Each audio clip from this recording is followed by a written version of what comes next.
Hola, muy buenas tardes. Bienvenidos a todos a esta actividad inaugural del año académico del Magíster de Comunicación Política y Asuntos Públicos de la Universidad Adolfo Ibáñez. Bueno, quiero saludar a la decana de la Escuela de Gobierno, Diana Kruger, que está acá con nosotros, también a la decana de la Escuela de Comunicaciones y Periodismo, Magdalena Brown, y hacer rápidamente una presentación de la invitada que tenemos hoy día, que es una invitada de lujo para poder iniciar nuestro programa. Carolina Toá es ministra del Interior y de Seguridad Pública, es cientista política de la Universidad Degli Studi de Milano, en Italia. Tiene una dilatada trayectoria política que empezó en sus tiempos en Derecho en la Universidad de Chile, cuando se refundó la Federación de Estudiantes de la Universidad de Chile. Entre el 86 y el 88 fue vicepresidenta de la FED. Uno incluso podría decir que es una de las, no sé si de las sobrevivientes, pero de las personas de ese grupo, lo que se conoció como el G80, como ese grupo de dirigentes que iba a ser como la transición de la primera generación de la concertación, que varios fueron quedando como en el camino, pero probablemente es la que más destacó y empezó a ocupar cargos y hasta llegar a ocupar la importante posición que tiene hoy día. Fue fundadora del Partido por la Democracia en 1987, parte del grupo. De hecho, estuvo en ese famoso programa donde Ricardo Lagos interpeló a Pinochet, que se hizo famoso como el dedo de Lagos. Si no bien recuerdo, como la derecha en el panel. Posteriormente fue diputada por el antiguo Distrito 22, que era el del centro de Santiago, entre el 2002 y el 2009. Fue vocera durante la parte final del gobierno de la presidenta Bachelet. Fue presidenta del PPD posteriormente y alcaldesa de Santiago entre el 2012 y el 2016. Ahora, que está de nuevo en la primera línea pública, tiene una tarea compleja, porque es jefa de gabinete, lo que le implica toda la articulación política del gobierno y de las dos coaliciones que están en el gobierno, y además toda la agenda de seguridad pública, que según todas las encuestas es la principal prioridad hoy día de los chilenos, y es un hecho como simbólico que ella también ha destacado en algunas de las entrevistas que ha dado. Ahora, cuando se cumplan los 50 años del golpe de Estado, va a estar en el mismo puesto, en el mismo cargo que ocupó su padre hasta enero del año 72. Así que nada, pues le damos la bienvenida y va a ser entrevistada, va a conversar con dos profesores del programa, con Max Colodro y con Bárbara Fuentes. Así que bienvenida, ministra. Bienvenida, ministra.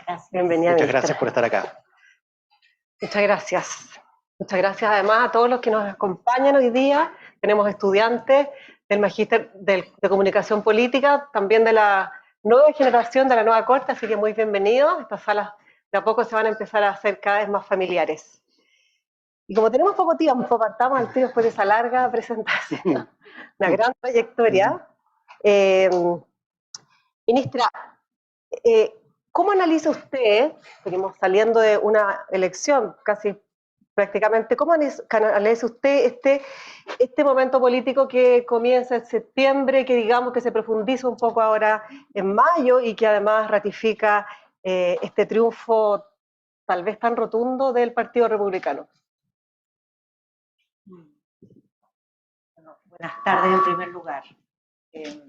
Gracias por esta invitación. La verdad es que esta invitación partió siendo inaugurar el año académico y ya estamos como inaugurando el segundo semestre. Así son las cosas en Interior.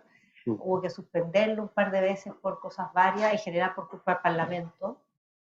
Pero lo logramos. Como todas las cosas, es culpable del Parlamento. No, porque sesiones que aparecieron.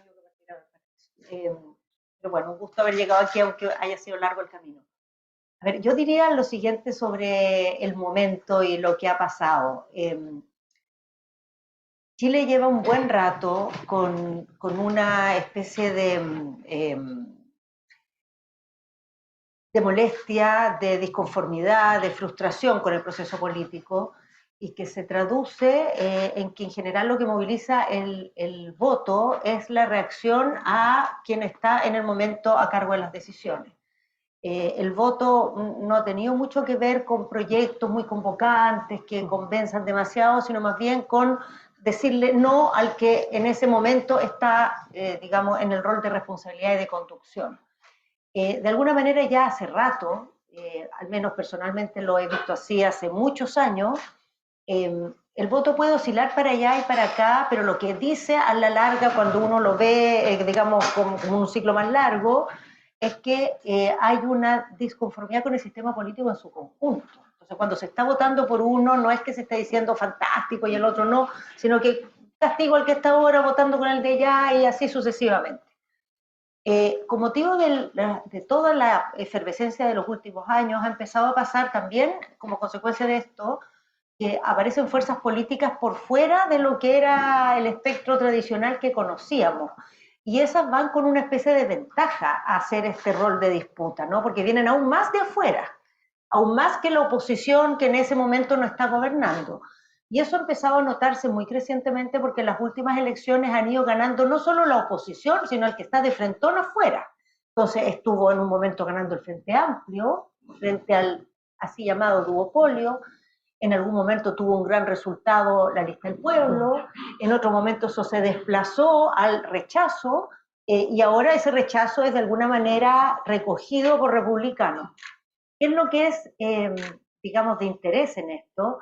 Es que las elecciones que ha habido en el último tiempo combinan elecciones normales, digamos, con elecciones especiales, que son estas ligadas al proceso constitucional. Y las elecciones del proceso constitucional, porque son atípicas, digamos, y que además en este caso se mezclaron con el voto obligatorio, o sea, ya más atípica imposible, han tenido un comportamiento aún más disruptivo de lo que llevan teniendo las elecciones regulares. Y han tenido resultados que salen totalmente de lo que conocíamos como el espectro. Pensemos que el plebiscito original se ganó 80-20, resultados que en Chile no existen, nunca se han tenido ningún tipo de votaciones. Ni siquiera en los plebiscitos que se hicieron en la época de la dictadura, que eran tan contundentes los resultados.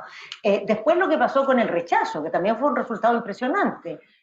Cómo quedó compuesta la convención constitucional original, que fue un resultado totalmente impresionante, y este de ahora, que también es un resultado impresionante. Ahora, ¿qué tiene de distinto este con los anteriores y qué es la luz de alerta que yo prendería? Que el clivaje que se dio aquí es exactamente el mismo del plebiscito de salida del proceso constitucional. Una cosa que hay que mirar con atención es si esto es parte de estas oscilaciones que está yendo y viniendo hace tiempo, o bien puede haber sido tan profundo el efecto del proceso constitucional original que genere un clivaje que marque por un tiempo más profundo, así como por mucho tiempo la política chilena, la gente se seguía ordenando en torno al sí y al no, ya estábamos en otros temas, habían pasado décadas, pero eso seguía siendo al final en la confusión, ya, pero yo soy los de acá, yo soy de los de allá. Bueno, eso es una posibilidad, que pasara eso con el plebiscito de salida del proceso constitucional. Yo creo sinceramente que es difícil que sea así, por toda la cantidad de otros factores que se están moviendo alrededor, por la cantidad también de modificaciones que va a tener el sistema político a propósito del propio proceso constitucional, y porque mucho de lo que pasa con esta elección de ahora es que se mezclan dos cosas. Uno, el alineamiento del plebiscito anterior. Yo creo que a propósito del tema constitucional la gente sigue diciendo, se posiciona en torno a esas variantes, pero a eso se suma algo que ciertamente está empujando muy fuertemente a los republicanos y empuja a sus pares, digamos, a sus partidos hermanos en todas partes del mundo, que son las temáticas de la inseguridad y de la migración. Son dos tipos de, digamos, de combustibles para partidos de ese tipo, que es como una regla de la naturaleza que en muchos lugares del planeta han movilizado ese tipo de votación. Entonces es difícil como llegar a la conclusión de que esto es un clivaje tan definitivo, pero no por eso hay que dejar de mirarlo con atención, porque puede tener algunos elementos de ese tipo y sobre todo eso va a depender mucho de lo que pase, ¿no? Va a depender mucho de cómo se configure, muchas cosas están cambiando y van a seguir cambiando, y probablemente eso puede tender a reproducir esa conversación o a cambiarla muy profundamente. Así que es una noticia en desarrollo. ¿Cómo se ajusta, ministra, el programa de gobierno las prioridades del gobierno a este nuevo escenario. El ministro Jackson, previo al plebiscito de salida, nos dijo que de alguna manera la columna vertebral de lo que el gobierno pretendía hacer y representar en Chile estaba plasmado en este proceso constituyente que termina siendo rechazado el 4 de septiembre.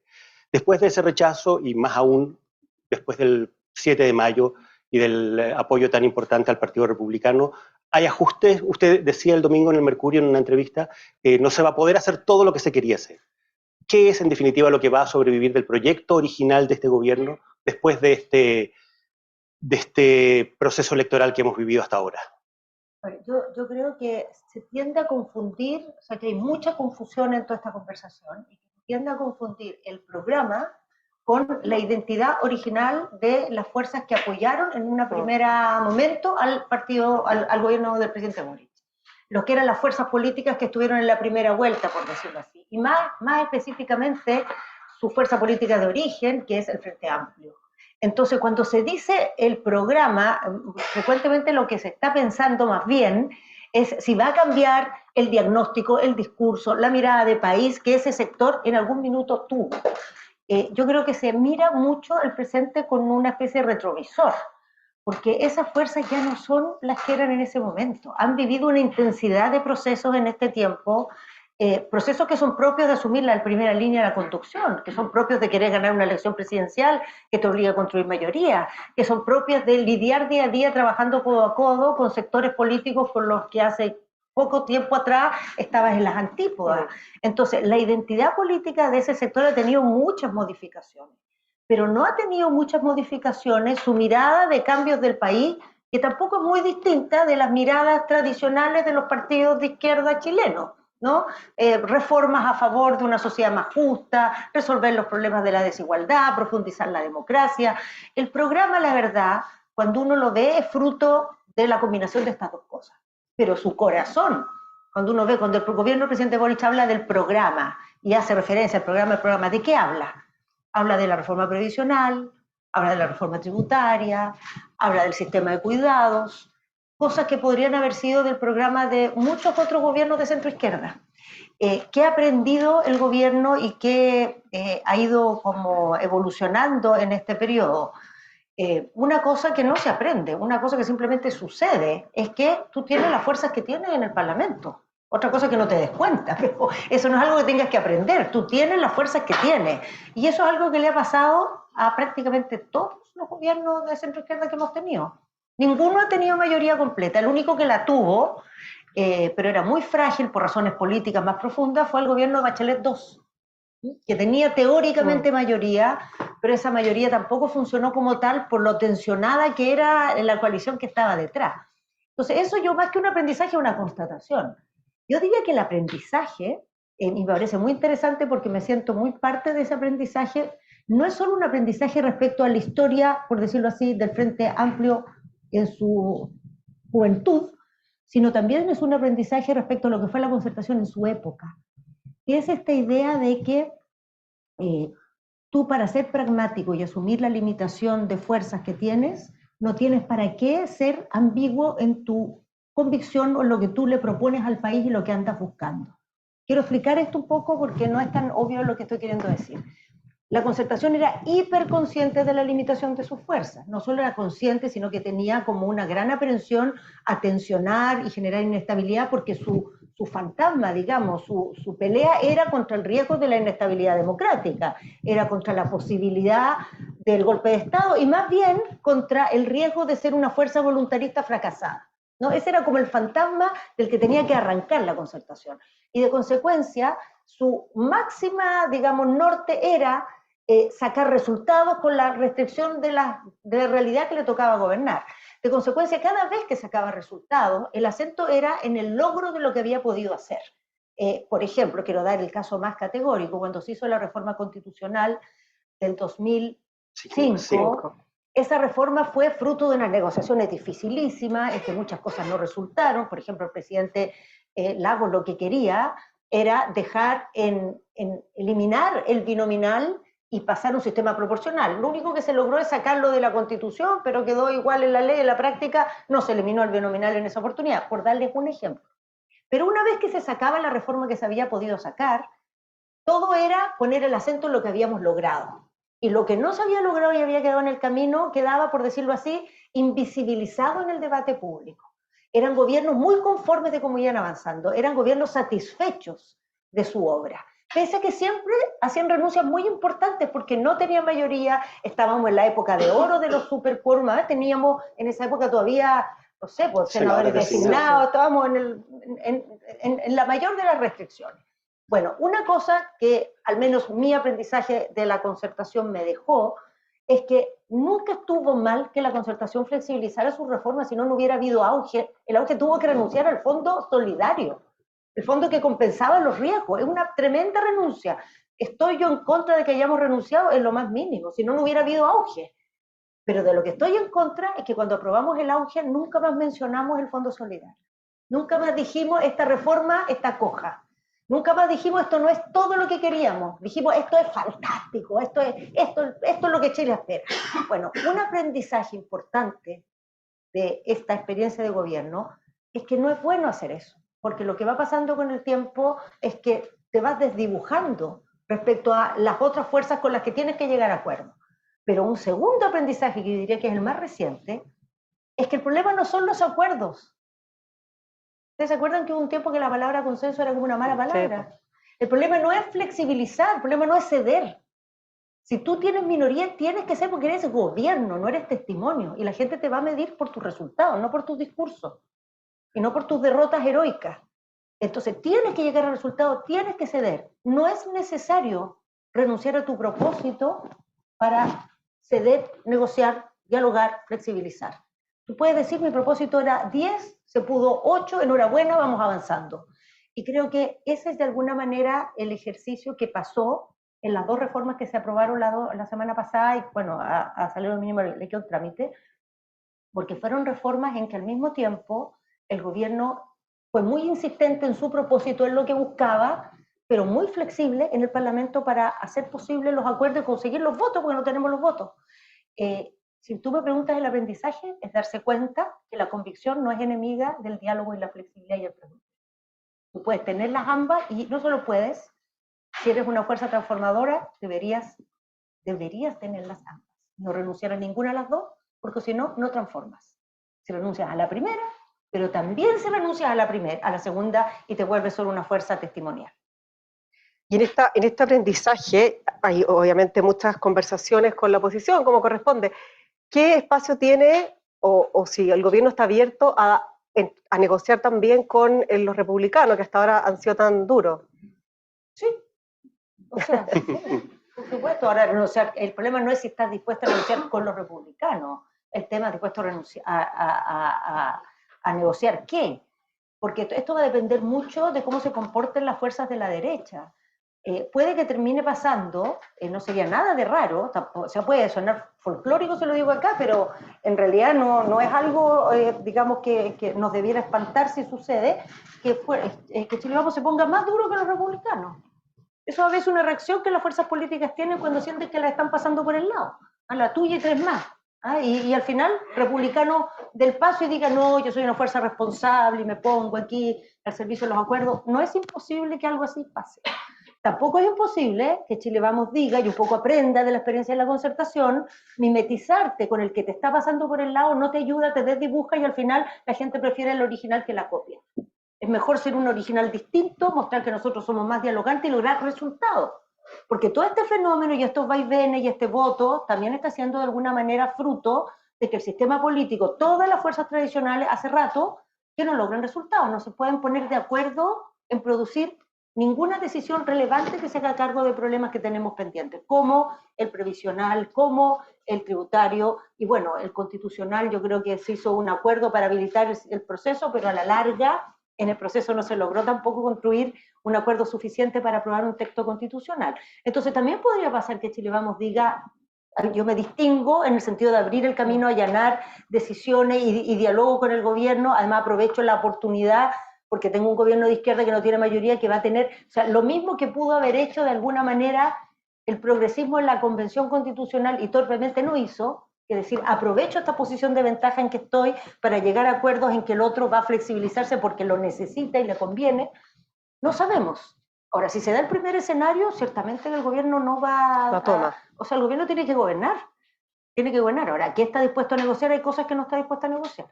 Por ejemplo, ahora hay unas propuestas que son fruto de esta competencia, a ver quién es más de derecha, para que, sí, para que en la usurpación, que ahora va a ser un delito permanente y por lo tanto Carabineros va a poder desalojar en cualquier momento, no va a ser necesario esperar una instrucción del tribunal, una autorización del tribunal.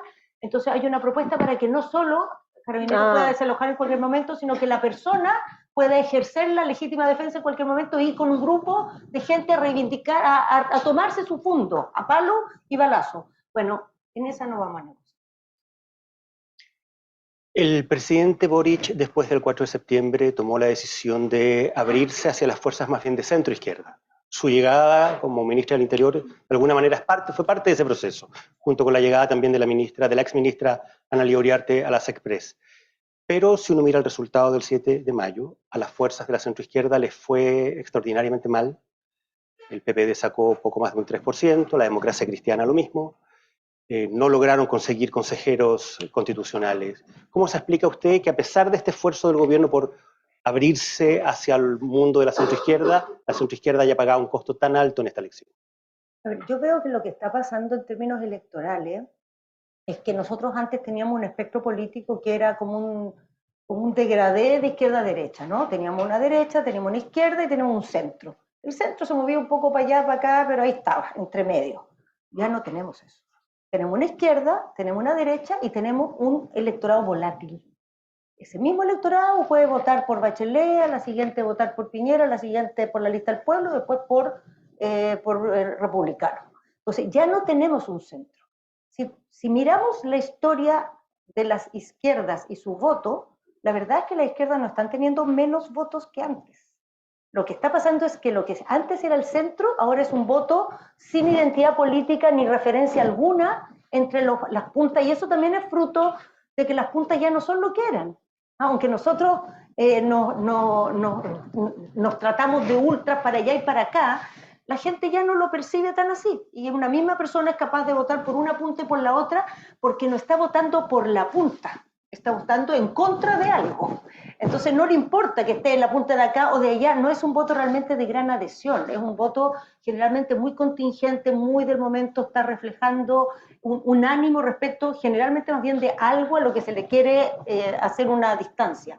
Entonces yo creo que desde ese punto de vista no ha cambiado mucho el voto de izquierda. El voto de izquierda está haciendo, nunca la concertación, las fuerzas de izquierda tuvieron mucho más, incluso tuvieron menos de lo que está teniendo este sector. Lo que pasa es que hay un voto que era lo que llamábamos la DC y todo eso, que hoy día es un voto volátil total, que no está en ninguna parte, no está entre medio, no está aquí, no está allá. A eso sumemos el voto obligatorio, ¿no? Y el voto obligatorio, se han dicho todo tipo de teorías sobre él. Había gente que manifestaba históricamente que el voto obligatorio, por definición, como son sectores populares, iba a favorecer a la izquierda, y la derecha siempre se opuso al voto obligatorio con ese cálculo. Otra gente, probablemente la más lúcida o que tiende a chuntarle más, decía que el voto obligatorio al final se iba a parecer harto al otro voto. Otra gente, y por ahora el fenómeno que hemos visto se parece un poco más bien a eso, el voto obligatorio concentra mucho más de la antipolítica. Y si bien la antipolítica puede ser de izquierda o de derecha, tiende a ser un poco más de derecha, o tendía a ser históricamente un poco más de derecha. La verdad es que no sabemos. ¿Usted no siente que se van a tener que reforzar lo mismo que usted planteaba respecto de la derecha, que probablemente Chile Vamos tenga que irse moviendo hacia posiciones más cercanas a las del Partido Republicano, que va a pasar lo mismo en el oficialismo, que eventualmente después del triunfo de Apruebo Dignidad y de este mal resultado de la centroizquierda, el gobierno va a tener que moverse de nuevo en la dirección contraria a la que se había empezado a mover a partir del 4 de septiembre? O sea, yo creo más bien que el gobierno, el sector que está gobernando, tiene que hacerse cargo que el lenguaje, el ethos izquierdista no le habla a una parte importante del electorado y no le va a hablar. No le va a hablar. O sea, para llegar a esa parte del electorado hay que tener un tipo de mensaje y de respuesta que se juega en otros códigos. Eso no quiere decir que tú dejes votado a tu electorado, que no, o que dejes de tener la identidad que tienes, pero en política uno no puede dedicarse a alimentar su plantita. Si quiere construir cambio, tiene que construir mayorías más amplias. Y eso realmente yo creo que es extremadamente desafiante. extremadamente desafiante, porque la política chilena puede seguirse moviendo en este tema de los anti, pero hemos visto que lo que va generando a la larga, en lo que nos puede llevar eso, es a una fragmentación muy grande, una inestabilidad muy grande, o que terminemos en lo que tienen otros países que prácticamente no tienen fuerzas políticas, sino que tienen agrupaciones que se hacen en torno a candidatos, ¿no? Un candidato arma su cuento, después se termina el candidato, se desarma el cuento, viene otro cuento. El problema de eso, a la larga, es un poco la historia de la lista del pueblo, es que nadie se hace responsable de las cosas que se hicieron, ¿no? Las fuerzas se arman y se desarman, y la política se vuelve aún menos confiable, aún menos satisfactoria, Sí. aún menos capaz de resolver la complejidad de los problemas que tenemos. Entonces yo creo que este no es un problema solamente para este sector, y de alguna manera yo pienso que la conversación que viene muy firmemente ahora entre los partidos que estamos gobernando y la oposición tipo Chile Vamos, es cuánto Chile Vamos le interesa o no le interesa generar un sistema político más estable en lo que viene hacia adelante y que dé cuenta más institucionalmente de una sociedad que ha manifestado disconformidad hace mucho rato. A veces yo los veo inclinados a que sí, y a veces los veo más bien con ataque de pánico y corriendo para cualquier lado como a la luz de este resultado. Yo creo que no hay que apanicarse mucho, porque ese es el mundo en que estamos. Hay que mantenerla. Pero ese también es un aprendizaje, porque si no pasa que cada 4 años estamos cambiando gobierno y se avanza muy poquito y después se retrocede. Y en ese sentido, volviendo también al tema de los aprendizajes, ¿ha habido una reflexión en su sector sobre cómo debiéramos, cómo hay que ser oposición también? Porque muchas de las críticas se hacían que durante el gobierno anterior la oposición fue absolutamente implacable, entonces eventualmente podría este mismo sector tener que volver a ser oposición, y si van en el fondo, darse cuenta que parece que hay que ayudar a la estabilidad. A mí ese estilo de oposición nunca me gustó. O sea, no, nunca fui partidaria. Yo creo que estarían las oposiciones cuando les toca enfrentar cosas como las que vivimos, el estallido, la pandemia. Es normal que haya una cosa bien firme y dura, porque fueron situaciones muy extremas. Pero yo creo que aquí claramente hubo un estilo de oposición que hoy día se está pagando también las consecuencias. Y creo que de eso hay amplísima conciencia. Ahora, a mí no me cuesta nada, porque yo ni era parlamentaria y quizás siempre tuve esa opinión, pero hay personas que estaban en un rol muy protagónico en esa etapa y que hoy día miran con otros ojos como a mirar el proceso político hacia adelante. ¿Usted siente, por ejemplo, que en el Frente Amplio y en el Partido Comunista hay también esa mirada más autocrítica? ¿Sí? ¿Hay un aprendizaje respecto de eso también? ¿Sí? O sea, absolutamente. Ahora, no tiene ninguna gracia que yo lo diga, quizás debieran invitar a alguno de ellos, que es muy interesante. Tal vez el próximo, claro. Puede contarles cómo ven ellos las cosas, ¿no? Respecto de su gestión, hay una discusión hoy día bien interesante si finalmente vamos a tener una ministra del Interior que sea la conductora política del gobierno y una ministra que se dedique, o un ministro que se dedique a los temas de seguridad. ¿Usted siente que eso es una necesidad hoy día, sobre todo en el contexto de una agenda donde el tema de seguridad se ha vuelto cada vez más gravitante y central? ¿Sí? Sí, porque por dos motivos. Uno, porque uno siempre podría reforzar el Ministerio del Interior y entregarle más condiciones para cumplir su rol en materia de seguridad, pero dado lo relevante que se ha vuelto el tema de seguridad y la forma en que se presta para generar una política de suma cero y de discordia absoluta, tenerlo en un rol tan politizado en general no parece muy recomendable. Además, porque el rol tan politizado lo pone en un ministerio muy político, que necesariamente genera que hay mucha rotación de los equipos directivos. Sí. Y es muy necesario que en materia de seguridad empiece a haber capacidades del Estado, digamos, capacidades civiles, mucho más sofisticadas, más profesionales, más permanentes. No que no vaya a haber cambio político de gobierno a gobierno, pero que se fortalezca una institucionalidad permanente, como son otros ministerios que tienen un fuerte componente técnico. La seguridad tiene un fuerte componente técnico, y en un ministerio tan político es difícil que eso se desarrolle institucionalmente. Eso no quiere decir que cuando de gobierno en gobierno hay cambio en los equipos no entren personas técnicamente competentes. Entran personas buenas. Yo creo que los gobiernos en general en el interior se preocupan de meter buenas personas, pero son personas que entran y salen. Entonces el conocimiento institucional no se acumula, la información no se acumula, las prácticas, los aprendizajes, la experiencia no se acumula. Y ninguna institución es fuerte sobre la base de alta rotación, no es posible. Entonces, esa es una primera razón. Pero la segunda razón es que también el Ministerio del Interior, con esta agenda tan absorbente que es la seguridad, y también con su historia, porque es un ministerio que tiene una serie de roles políticos, de coordinación, de jefatura de gabinete, pero que son especialmente como tradicionales, no es que estén institucionalmente muy desarrollados.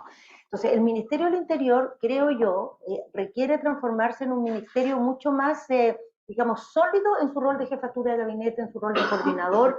Creo que en la medida que los gobiernos se han ido volviendo también más complejos, con mucho trabajo interministerial, es necesario que alguien con jineta juegue ese rol, porque coordinar ministros es algo que cuesta hacer entre pares, se requiere un poco ese estatus, y ese estatus es difícil de ejercer plenamente cuando está todo el día el tema de la seguridad absorbiendo energía, preocupación, dedicación. Entonces esto, a la vez de que ese ministerio, el del Interior, va a ganar, digamos, espacio, tiempo político para esas tareas, al hacer la separación de los dos ministerios, el gobierno tiene decidido que en la próxima etapa del proceso legislativo, que es la Cámara de Diputados, se va a incorporar una indicación bien importante de fortalecimiento del Ministerio del Interior. Entonces el Ministerio no solo va a quedar lo que sobre después de que tú saques seguridad, sino que se le van a hacer una serie de ajustes al Ministerio del Interior para que quede mejor dotado para cumplir este rol de jefatura de gabinete, y bueno, además los servicios que van a seguir dependiendo de él, pero especialmente este rol coordinador de jefatura de gabinete del resto del gobierno, le vamos a dar más instrumentos que uno tiene. Entonces yo, mientras más estoy en esto, más me convenzo. ¿Y cuáles son los plazos? ¿En qué momento se va a producir esa separación? Hay una cantidad de enredos no menor, para variar. Porque ese proyecto está caminando. Sí. Ahora, está a punto de despacharse del Senado, nosotros queremos ponerle discusión inmediata ahora próximamente, y en la Cámara, como les decía, vamos a incorporar estos temas pro interior, pero ha costado sacarlo del Senado porque ustedes saben que hay un delegada que es como el ex intendente, pero ahora tiene un gobernador al lado. Bueno, este delegado cumple todas las funciones de interior, el jefe del gabinete regional y tiene la seguridad. Entonces, al crearse el Ministerio de la Seguridad, el delegado se va a partir en dos. Entonces, esta promesa que el presidente Boric hizo de eliminar los delegados, en lugar de eliminarlos, va a tener dos delegados. Va a haber como una mitosis de delegados. No, el delegado como lo conocemos ya no va a estar, pero va a haber dos figuras y las dos figuras hay que darle, digamos, condiciones para que puedan hacer bien su trabajo, porque uno es la jefatura del gabinete y tiene que poder ser jefe, y el otro, que es como el seremi de seguridad, va a haber que darle un poco de jinetas más, porque un seremi va a estar a cargo de mandar a generales de zona, es complicado. Sí. O sea, hay que darle un estatus para que pueda ser realmente el jefe, o sea, la persona que ejerce el mando sobre las policías. Entonces, esta discusión de cómo hacer esto no ha sido simple con los senadores, porque los senadores querían, de la Comisión de Seguridad, que el Ministerio de Seguridad les gusta mucho, pero quieren que en la región el delegado siga teniendo la seguridad, y eso no se puede, porque el delegado depende de Interior. ¿Cómo va a manejar los temas del Ministerio al lado? ¿Usted preferiría quedarse de ministra del Interior o de ministra de Seguridad? Eso voy a preguntar lo mismo. ¿Con qué traje se siente más cómoda? Eso lo decía otra persona, así que mejor tener buena ánimo. Voy a preguntar exactamente lo mismo. ¿Con qué traje se siente más cómoda? ¿Así de sheriff o de jefa política? Yo a esta altura, o sea, si me pones de malabarista, lo que venga. Ministra, su partido, que es el PPD, ha estado súper noticioso, ¿no es cierto? Usted se ha lucido toda la semana, pero ¿usted lo ve como una guerra de declaraciones, una cosa más transitoria, o hay algo más estructural de fondo a lo que efectivamente debiera ponérsele atención? O sea, lamento frustrarlo, pero no voy a hablar mucho de esto, sinceramente. Pero solo diría que yo veo que hay mucha confusión, que hay una mezcla de los análisis, los argumentos, y eso ha dado lugar a decisiones complicadas, que han tenido muchas consecuencias partidarias para afuera, y confusas también, confusas de qué representa, de qué se busca, las señales también han sido confusas. Creo que hay mucha confusión. Y creo que cuando hay mucha confusión, uno no tiene que tratar de tomar grandes decisiones cuando tiene mucha confusión, salvo aquellas cosas que ya tiene decididas hace mucho rato y que son como cosas que están asentadas. Y yo creo que lo que está asentado y que trasciende al PPD, por suerte es algo que se ha instalado en todo el sistema político, es la idea de que tenemos que salir de la fragmentación, que hay que generar convergencia. Está habiendo prácticamente acuerdo para que elevar, digamos, los los umbrales de votación mínima para los partidos políticos, facilitar que los partidos en federación puedan cumplir esos umbrales, y todo el mundo está viendo de qué manera va a producir eso. Lo están conversando las fuerzas de la Prueba de Dignidad, y lo está conversando el socialismo democrático, y yo creo que en medio de la confusión, y mientras se aclara la confusión, eso, en lo que sí hay claridad, que estas fuerzas tienen que articularse más, converger, generar un espacio común, permitir una militancia a personas que no son de los partidos, pero que se sienten parte de ese espacio político. Yo avanzaría en esas cosas en que hay certeza, mientras el otro enredo se procesa, porque está bien enredado. Pero eso tiene que ver como una alianza, perdón Max, con el Partido Socialista, en el fondo, o sea, una como alianza con una el Partido fusión. Socialista, y no sé si una fusión, yo creo que en este momento no va a ser así, pero sí esto probablemente de lo que se ha estado hablando todo este tiempo y que muchos partidos están hablando con miras a cumplir las nuevas normas que se van a instaurar, que son las federaciones de partidos. Y las federaciones tienen muchas virtudes, pero una muy importante es que permiten que la gente pueda ser parte de los partidos o ser parte de la federación. O sea, ser parte del espacio común, aunque no sea parte de ninguna de las orgánicas en particular, cosa que le haría muy bien a ese sector, porque siempre ha tenido una periferia muy amplia, que no es de los partidos, pero que se siente parte de ese espacio, podría de alguna manera convocarla con una creación de ese tipo. Ahora, esto puede ser más amplio o más pequeño, puede ser con liberales y radicales también, o no, parte del proceso que a mí por suerte no me toca. Este es el primer gobierno de centro-izquierda, de izquierda, que no tiene a la ADC como un compañero de ruta. ¿Ha impactado eso en algo? ¿Ha tenido efectos eso? ¿Y a usted le gustaría que la ADC, hubo discusiones después del 7 de mayo, se incorporara al gobierno eventualmente? O sea, yo creo que desde el punto de vista como de las definiciones programáticas y del sentido, digamos, de mirar al país, hay mucha coincidencia con la... Eso uno lo ve en el Parlamento, estamos juntos en casi todo. ¿Por qué esto no ha pasado? Bueno, no ha pasado primero porque todos sabemos la historia de la que venimos, ¿no? Estamos con una película que está en cámara rápida sucediendo, pero de alguna manera han pasado un montón de cosas y quizás esa todavía no pasa, pero uno ve que va a pasar. Pero ¿por qué no pasa rápido, no pasa al tiro? Creo que en gran parte por temas propios que la DC está viendo, ¿no? Yo creo que la DC es otro partido que está, ese sí realmente, una situación muy difícil, en una situación muy compleja, viendo cuál es su espacio en este nuevo cuadro que se va a ir armando, que no es el cuadro de este gobierno, no, es un cuadro que lleva mucho rato yendo en esa dirección y que de alguna manera esto es un proceso que va incluso más allá de nosotros acá, tiene que ver con cómo se organiza la política hoy día en el mundo. Es muy difícil imaginar una DC como la que hubo alguna vez en esta etapa. Entonces, en esa discusión, a veces la DC tiene la impresión de que aunque sería muy natural acercarse al gobierno, eso anticiparía, digamos, o resolvería automáticamente otras conversaciones que tienen que ver con otras cosas, que cómo ellos se relacionan con otras fuerzas que se alejaron de la deseo, que se han desprendido, que pueden querer o no converger otra vez. Entonces, eso ha hecho que de parte de la DC haya como el mensaje de no nos digan ahora todavía no, pero podemos hacer ciertos entendimientos mayores a los que hemos tenido todo este tiempo. Y yo creo que eso va a pasar, entendimientos tanto programáticos, de gobierno y también electorales. Creo que va a suceder y es obvio porque viene una elección municipal donde hay que construir mayoría, no es como una elección parlamentaria que tú puedes con tu cuota representarte bien, ahí o eres mayoría o nada. Sí.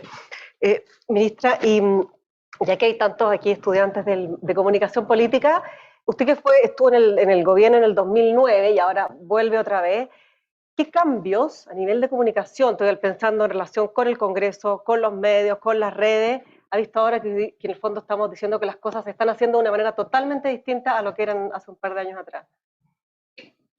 O sea, todos los cambios, todos los cambios del mundo. O sea, cuando yo me fui la vez pasada, todavía no tenía Twitter. Yo tuve Twitter en el 2010. Cuando fui ministra no tenía Twitter. Había una gente que tenía Twitter y uno lo miraba, no sé cómo decirlo, es una cosa exótica. Gente tiene Twitter, es como algo nuevo. O sea, las redes sociales no eran como un objeto de interés, había gente que le gustaba el tema de las redes sociales, pero la política no transitaba ahí, era muy de nicho. O sea, eso ha cambiado del cielo a la tierra. En segundo lugar, ha cambiado del cielo a la tierra, y quizá producto de lo anterior, la inmediatez que tiene todo. O sea, la velocidad que tiene todo. El manejo noticioso ha pasado a ser otra cosa. Eso es una cosa a una velocidad gigantesca, que los hechos se detonan muy rápidamente y encontrar el tono y cómo se participa desde el gobierno en eso es bien complejo porque no es muy propio de la comunicación institucional este ritmo. Entonces la comunicación institucional tiene que articularse con otras comunicaciones y no queda fuera de juego. Tú no puedes en una comunicación institucional estar en ese juego de dimes y diretes de la velocidad. O sea, a nosotros nos pasa todo el tiempo que suceden cosas que hay que reaccionar de inmediato, pero tú como institución tienes que chequear datos, tienes que estar seguro. No es lo mismo que cualquier persona. Entonces, encontrar una manera de participar de eso, y para un ministerio como el nuestro, que siempre está ligado a temas delicados, ¿no? A temas como que hay que tener mucho ojo como uno los toca, porque son, por el tipo de materias, sobre todo las materias de seguridad. Entonces, eso ha cambiado del cielo a la tierra. Tercer tema, que claramente las comunicaciones están mucho más exasperadas de los que estaban en esa época. O sea, exasperada en todo sentido, es todo más ácido, la crítica es más ácida, es todo mucho más agudo. Hay menos tolerancia al error. Bueno, yo creo que eso es parte de las redes, ¿no? Parte de las redes, porque en el fondo las redes tienen una dinámica como de juego, y en ese juego el bullying, la burla, el señalar con el dedo, es lo que más mueve, es lo que más mueve el público, likes, adherentes, entonces casi una tentación imposible de resistir, ¿no? La gente se hace famosa sacándole la mugre a alguien, esa es la verdad, entonces es como que esas son las reglas del juego. Claro que es mucho más aguda la crítica y todo eso. Ahora, ¿cuánto al final es el efecto que eso tiene? Eso es bien difícil, esa es como la magia de este asunto, ¿no? Porque hay mucho ruido. La cantidad de ruido que hay hoy día en la comunicación es salvaje. Y entender de ese ruido qué es lo que importa y qué es lo que no. Qué es lo que queda a la larga en las opiniones de las personas. Por ejemplo, hay muchas cosas que están pasando en Twitter donde se dicen las cosas más ácidas. Todos tendemos a pensar de que eso es como autocontenido y son mundos muy de opinión más formada, pero otras redes que tienen un aspecto más lúdico de alguna manera, pero igual hay contenidos duros ahí como TikTok, ahí se juegan quizás más llegar a este público, digamos que no le gusta el discurso, el palabrerío, pero sí la cosa rápida y que tiene como una señal más emotiva, le puede cautivar y le puede interesar. Twitter no es mucho de eso, ¿no? Twitter es la palabra, y la palabra no la lleva en este momento.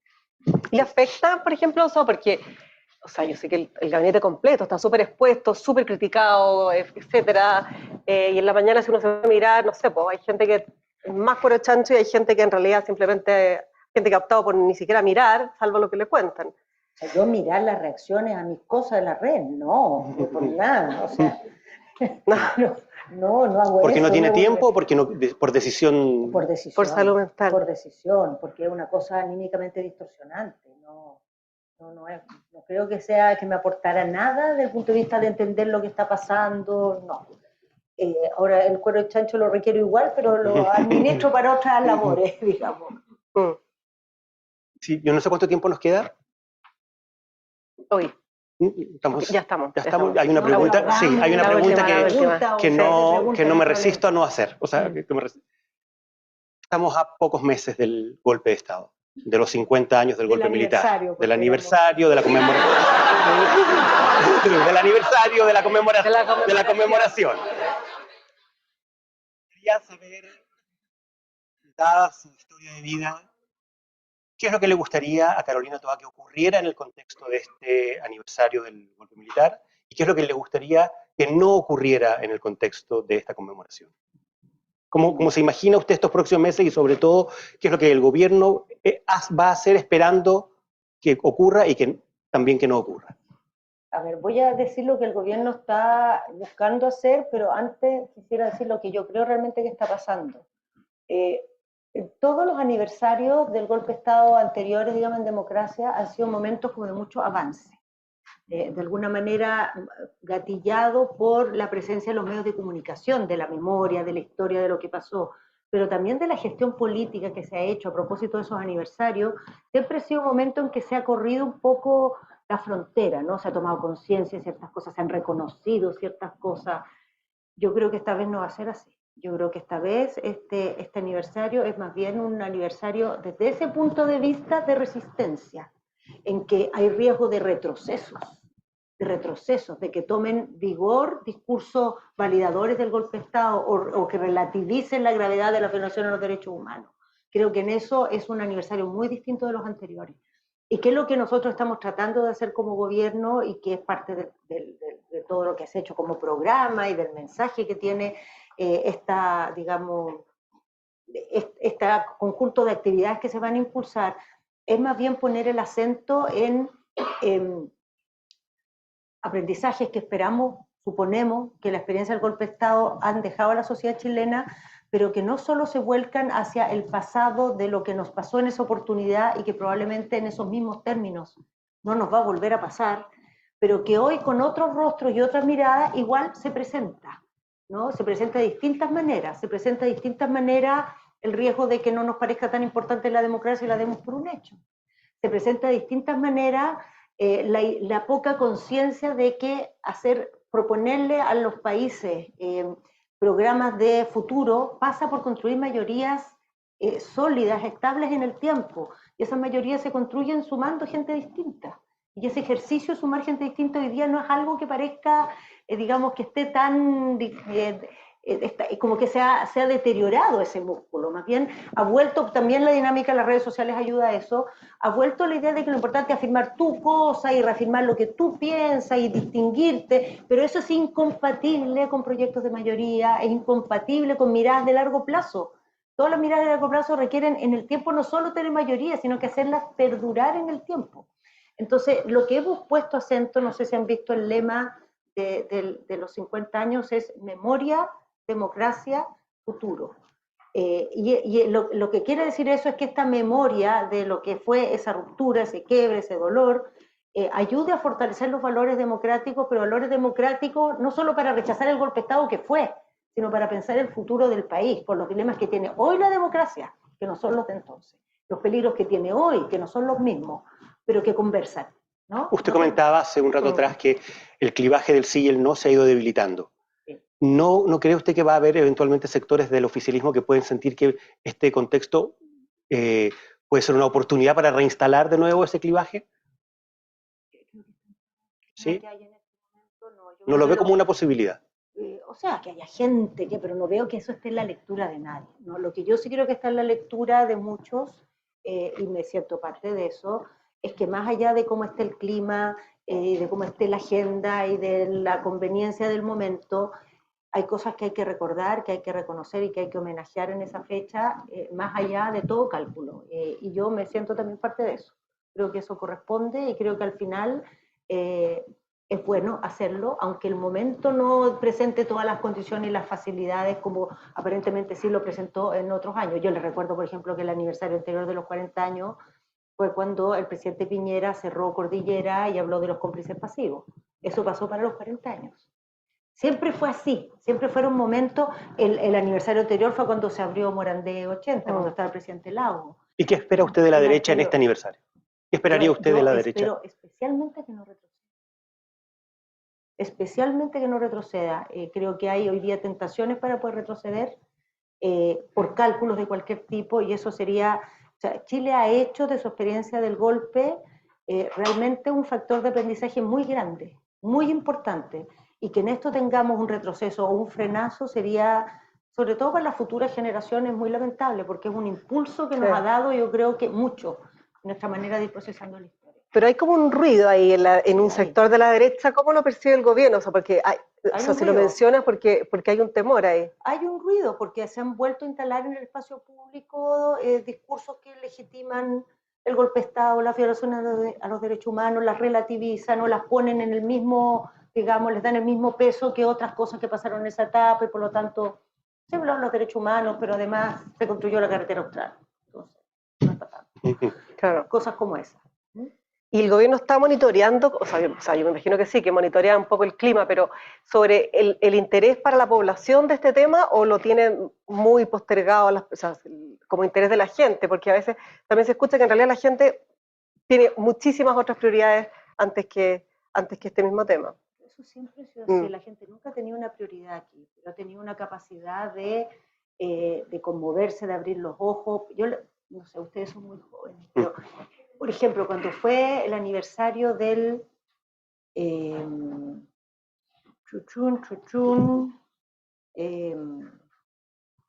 habrá sido el 2003, Lagos, hicieron unas